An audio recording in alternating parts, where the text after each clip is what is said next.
for Katie Chats here at the Delta Chelsea in downtown Toronto with filmmaker and one of the board of directors at the Canadian Film Festival. How has the Canadian Film Festival been going so far?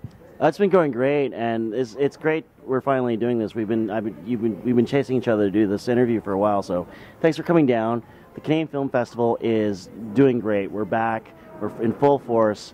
We've had 2 amazing days of films and panels and master classes, and it's just the growing sort of energy and excitement behind it has been fantastic this year. What have been some of the insights that the audiences have learned in the panels that you've been a part of?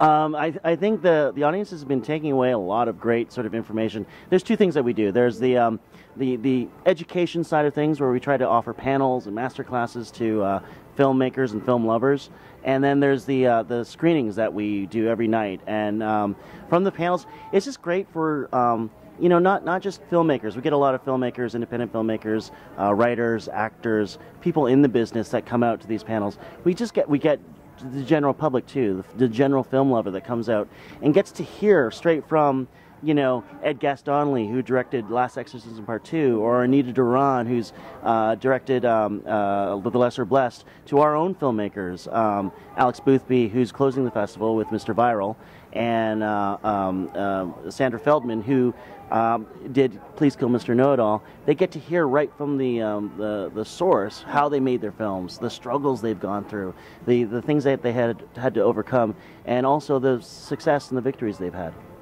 You've directed 9 feature films in 8 years, over 160 Really? music videos. And so tell me a little bit about the 10 top things that maybe you don't learn in film school. Oh yeah, so I did this masterclass for the CFF, for the Canadian Filmmakers Festival.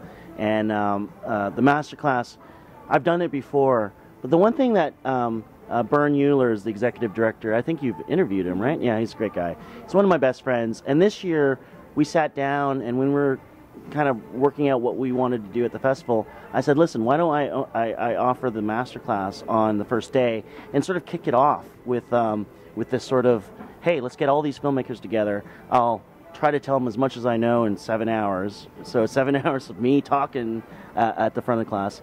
And we had an overwhelming response. That was the first event that was sold out at the Canadian Film Fest this year.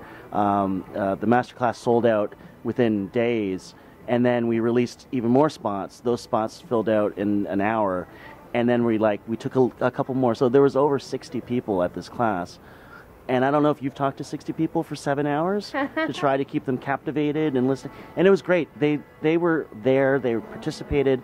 I got as much out of it as they did, because the questions that they raised and the discussions that we had, I think were really insightful and really fun. So I don't even know what the question is. Oh, the 10 top things? You have to take my masterclass. Recently, you won the Jubilee Award for your contribution to Canadian film. I did? You did. What was it like being recognized for all of your work? You know, it's funny. Actually, one of the things in the masterclass I talk about is I have a section called the 3%.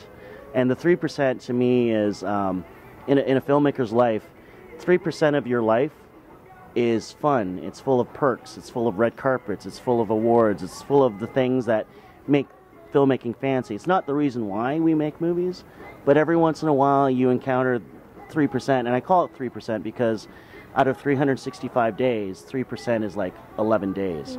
So maybe 11 days of the year, I get to feel kind of fancy and special.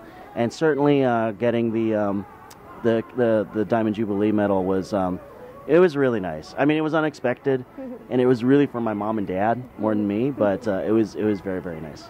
And what is the importance of Canadian film to you? What is the importance? It's my life. It's my life. You know, it's been great at the Canadian Film Fest this year. There's been a lot of great discussions, not just at the panels and at the screenings, but afterwards, people will hang out. We'll go to our host bar, the Monarch Tavern, or they'll stay at the Royal Cinema and talk after the movie.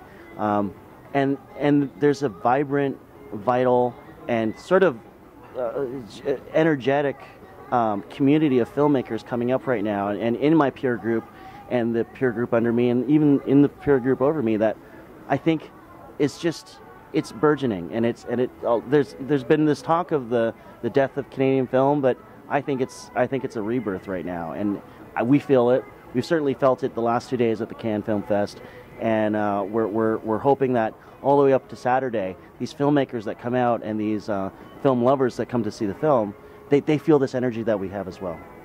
And where's the best place to find out more information on the Canadian Film Festival and all of your work online? Well, you can go to cannesfilmfest.ca to see our full schedule.